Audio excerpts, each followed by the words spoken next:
Welcome to a special E3 2016 weekly knockout. Stay tuned for the latest from Bethesda's conference.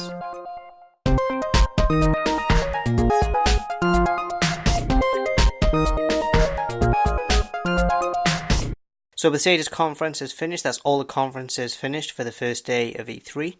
Bethesda had a really exciting conference, although I have to admit, personally I'm a little disappointed we didn't get to see what Machine Games was working on, but other than that, some really exciting announcements. So without further ado, let's get into it, and the first thing that was announced was Quake Champions. This is a reboot of Quake, and it's coming from id Software. There was some conflicting reports from rumours as to who would be developing the reboot, whether it would be Machine Games or whether it would be id Software, and it turns out that it is going to be id Software after all. The game is only going to release on PC, and it's going to be competitive, arena-based first-person shooter. The game is going to run at an extremely high 120 frames per second, and will feature a diverse cast of warriors, each with their own abilities and characteristics. The game is designed with esports in mind, and Bethesda will be supporting competitive leagues for Quake Champions. They're going to announce more at QuakeCon, which is going to take place this coming August. There is a trailer that you can watch on Ground Punch, and all the trailers for all the following announcements are also going to be on Ground Punch. Next up was Elder Scrolls Legends. This is a card game that was announced at last year's E3. It's going to feature a full single-player campaign, and it's also going to feature multiplayer. In addition to the campaign, there are going to be battle and arena modes, and they can be played either against AI or other players. The game is going to use a 2-lane battlefield, and the game is going to come to PC, Mac, iOS, and Android. There is a beta available for sign-up right now. After that, they went on to announce 3 new pieces of DLC for Fallout 4. The first 2 are Workshop DLCs named Contraptions and Vault-Tec, respectively. The first is going to be releasing next week, and it's going to add elevators, sorting machines, conveyor belts, and more. And Vault-Tec is going to release in July, and this is going to allow you to design and create your own vaults. And both of these look really good. They look better than the previous Workshop DLC, which wasn't really that good. Hopefully they're really doubling down on the customization elements of Fallout 4, allowing us to implement amazing creations in the game. And finally, Nuka World, which is going to be the final piece of DLC for Fallout 4. There'll be no more after this. It's going to be a larger pack that's going to add an amusement park for players to explore, new quests and all that stuff. And that's going to be coming out in August. Now, while individual prices have yet to be announced for these 3 new content packs, they are going to be free, all 3 of them, to Season Pass holders.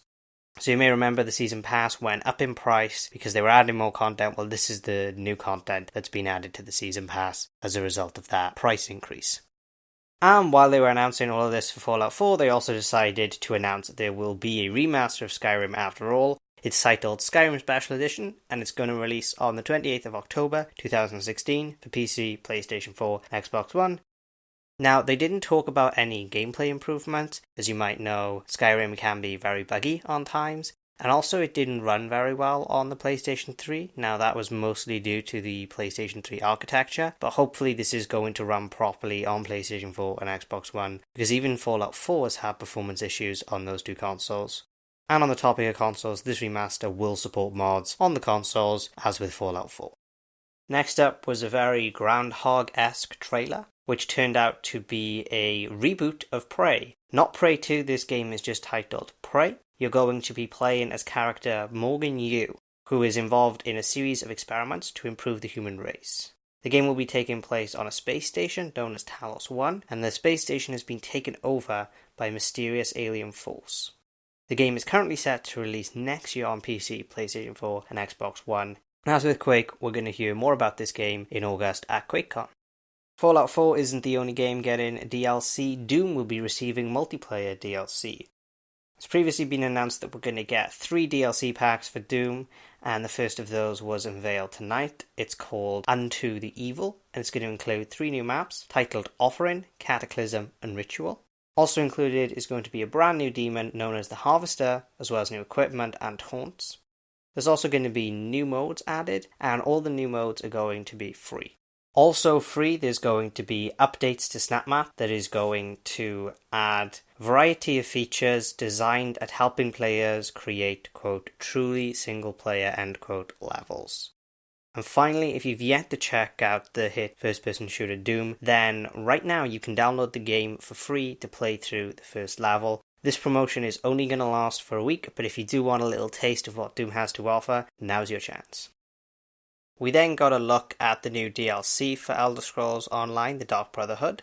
When I say we got a new look, we got shown a trailer that they released a week ago, so it's really nice seeing a repeat for that trailer. And unfortunately we didn't learn any details about the new DLC that they've promised will be coming after the Dark Brotherhood, so really this just served as an advertisement. They even took 2 minutes of their conference time to celebrate how fantastically ESO has done, informing us that 7 million people have played the game, although far more impressively, 578 million mud crabs have been killed in the game, and we got a montage of mud crab kills, which was straight up phenomenal and is my favourite moment of E3 to date. They did go on to say that they're introducing a new feature called One Tamriel. What this feature will do is it will unlock all areas of the game once you've completed the tutorial. So previously there were certain areas of the game you could only access if your level was high enough. They've now removed those level restrictions. So I suppose there was one genuine announcement in amongst all the self-serving praise, look how well we're doing. After that they went on to briefly talk about VR. So Bethesda is going to be bringing VR support to 2 of their games, Doom and Fallout 4. In terms of Doom, they haven't detailed exactly what that VR support will be, but in terms of Fallout 4, it's going to be full VR support on the HTC Vive only, no word of Oculus Rift or PlayStation VR, and the VR version of Fallout 4 is going to be releasing in 2017. They didn't announce if this is going to be a free version or you're going to have to pay for the VR version, so we'll have to wait for further announcements on that front. And then on to the crowning jewel of the conference, Dishonored 2. As expected, Dishonored 2 is going to be coming out this year. It's going to release on the 11th of November on PC, PlayStation 4 and Xbox One. They showcased several new details, including a new location named Karnaca, which is located within the Empire of the Isles. And we will also be revisiting Dunwall at the beginning of the game, although the majority of the game is going to take place in Karnaca. The game is going to be set 15 years after the first Dishonored, with Emily Caldwell, who's now 25, as Empress, and Corvo as her protector. You'll be able to play as either Emily or Corvo, although Emily is going to have completely new skills and powers compared to Corvo. And they showcased off a few of these powers. They showcased the Memorize power, which focuses enemies' attention on a specific point, allowing you to sneak past undetected. Domino, which is a very interesting power. It links the fates of several enemies, allowing for creative multi-kills. And you can also create a clone of yourself, and then you can link the fates of enemies to your clone and kill your clone. So lots of interesting ways you can use these powers, as was the case with Dishonored 1. And finally, they showed off a level that took place in a manner in which your powers aren't going to work. Instead, you're going to be required to flux between different times and solve puzzles to progress through the level. But still, some exciting details, and be sure to join me as I break down the remaining 4 conferences throughout the week. Goodbye.